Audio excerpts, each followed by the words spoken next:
From Montana's news leader, this is the MTN News. Good afternoon and welcome to your MTN News on your Thursday. I'm Augusta McDonnell. Let's get right to our top story. One of the biggest debates of the new legislative session took place yesterday as Montana lawmakers held hearings on 3 different proposals. Those proposals address the upcoming expiration of the state's Medicaid Expansion program in June. MTN's senior political reporter Jonathan Ambarian has more from Helena. With less than 6 months to go before Montana's Medicaid Expansion program is scheduled to expire, lawmakers are already considering 3 possible ways to move forward.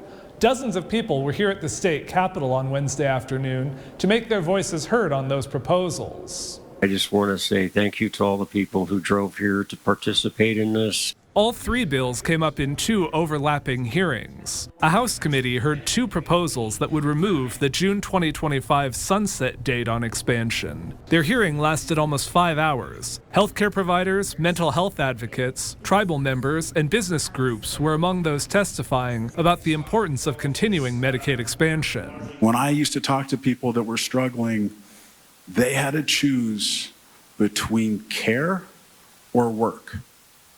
It's the hardest talks I've had to do in my life. And I've talked to people who've had their kids killed and all of these other things. That conversation we had it week in, week out. And we don't have it anymore because of Medicaid expansion. House Bill 245 from Republican Representative Ed Buttry would essentially just renew the program. House Bill 230 from Democratic Representative Mary Cafaro would also make a number of other changes, removing work and community engagement requirements and allowing people to stay on Medicaid expansion for a full year at a time. It increases continuity of care. Patients cannot afford to have suddenly their meds stopped, inability to access a specialist, because their redetermination was all of a sudden dropped. Meanwhile, a Senate committee held its own hearing on Senate Bill 62 from Republican Senator Carl Glimm, which would begin what he called a soft unwind of Medicaid expansion. Those already on the program could stay on as long as they remained eligible, but no one else could join. Glimm said those leaving the program would have other options for health coverage. Mr. Chairman, members of the committee, I think that this is a financial choice that the state of Montana needs to make, and we need to look at the risks and the benefits. Neither of these committees took action on any of the 3 bills on Wednesday. In Helena, Jonathan Ambarian, MTN News. The Gianforte administration announced that Carroll College and the University of Montana will share a $4 million investment that aims to address shortages in healthcare workers. The money comes at the recommendation of the Behavioral Health for Future Generations Commission. It will be used to help launch a physician assistant program at Carroll College and an occupational therapy and physician assistant program at UM. In a news release, Carroll College said the funding is instrumental in advancing its program. Carroll anticipates its first cohort of students to be enrolled in the spring of 2028. According to a 2022 Montana Department of Labor and Industry report, approximately 67 physician's assistants and 33 occupational therapists are needed to meet community demands.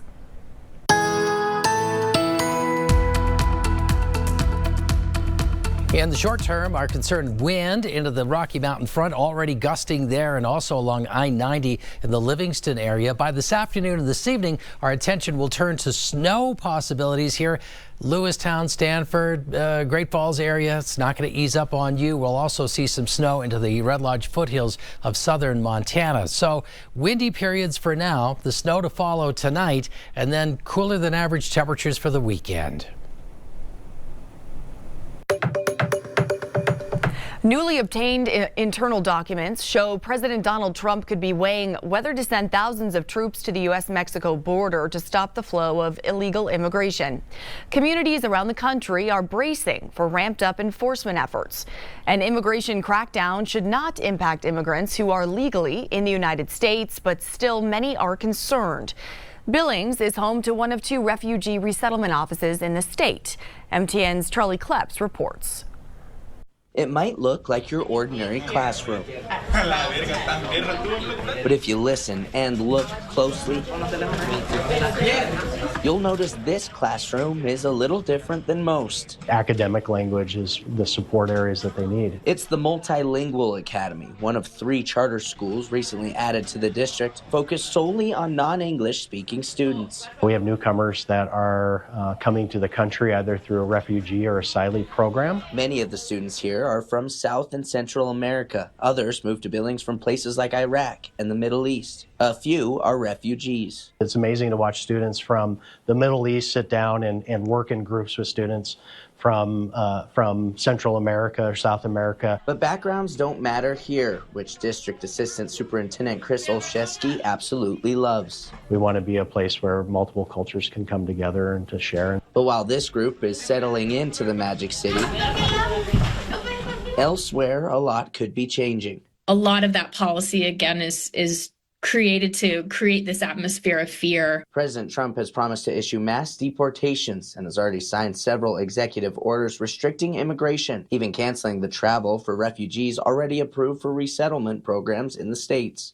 It's really a challenge to say with any certainty what this is going to look like for those most vulnerable. Mary Poole is the director of Soft Landing, a nonprofit which assists with refugee resettlement in Missoula. That city and Billings are home to the only refugee resettlement offices in the state. We're trying not to play into the fear that is trying to be created, but I think we have to be aware that there are real challenges. The Billings office opened just last year. While leaders there weren't available to speak with MTN, Poole said she can sense fear in the 700 individuals her nonprofit serves in Missoula. They want to know what this means for them.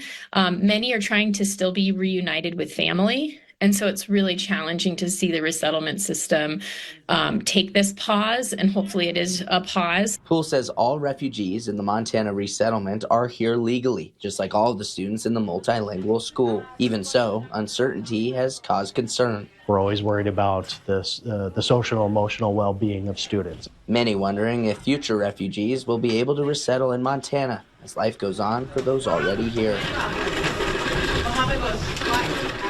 In Billings, Charlie Kleps, MTN News.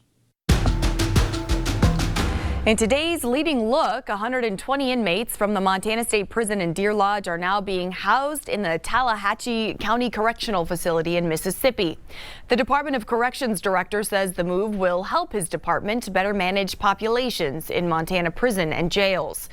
The department is working with the governor's budget office and the state legislature to come up with a long-term solution.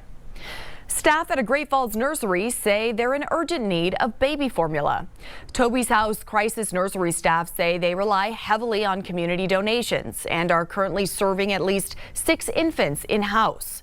The executive director there says they cycle constantly through about 2 cans of formula per day. Toby's House will accept any type or brand of formula as long as it's unopened. Donations can be dropped off at Toby's House anytime. In Missoula County, the Missoula to Florence study team is looking into the future of a Montana highway, namely Highway 93 South. A second open house is planned for tonight, aiming at the possibility of safer solutions for Highway 93. MDT and RPA Engineering are taking a look at ways to accommodate growth in the area, using sections of road like S-curves to improve traffic flow. The team is also seeking ways to make wildlife crossings. No funding is secured just yet. That open house again tonight runs from 4 to 7 p.m. The U.S. Fish and Wildlife Service recently denied Montana and Wyoming's petitions to delist the grizzly bear from the endangered species list. Reactions were strong from both sides of this divisive issue. One delisting opponent, former U.S. Fish and Wildlife Bear Recovery Specialist Chris Servine, spoke with us before the delisting decision came down. He said more time is needed to make sure grizzlies are fully recovered. We've come a long way. We've done really well with these bears. We need to complete the job and not walk away from it when we're not done. It's like building a house and maybe you put the frame up and it starts to look like a house, but then you quit and say, well, we're done. That's essentially what would happen if we delist grizzly bears right now. We're not finished. Delisting proponents feel grizzlies are recovered and management of the bears should be turned over to the states. MTN's Madeline Heath spoke with one Augusta area rancher who thinks grizzlies and ranching are both integral parts of the Montana way of life in this Montana Ag Report, but says clarity is needed. Ranchers face many challenges like Montana's harsh winters and managing conflicts with predators like the grizzly bear. In a recent ruling from the U.S. Fish and Wildlife Services, they have pumped the brakes on removing the grizzly bear from the endangered species list, and hopes of clarity for ranchers has been put on the back burner. We will fight to protect our way of life, and grizzly bears are fighting for their way of life too. And Teresa Lane, a sixth-generation Augusta native, is fighting for her ranch. She's always known there were a lot of grizzly bears around. Grizzlies are, I feel, a very important part of the ecosystem. As long as they are the good bears. Teresa says she had 9 proven grizzly kills in the past decade, and many other livestock she believes were killed by bears. I go over to check the cows, and right over here, right by this tree, there was another dead calf. The grizzly was killed by Wildlife Services. She feels something needs to be done, similar to the removal of the gray wolf from the endangered species list. The ranch had wolf kills in the past, but saw improvement after their delisting, something Teresa believes would also happen if grizzlies were delisted, which is why she's concerned with the U.S. Fish, Wildlife, and Parks decision to push delisting aside. The thing that I am most worried about is there are so many people going to be involved in it. Who's going to be the real boss? Lane and her neighbors work together to protect their livestock. The key communication is let your neighbors know.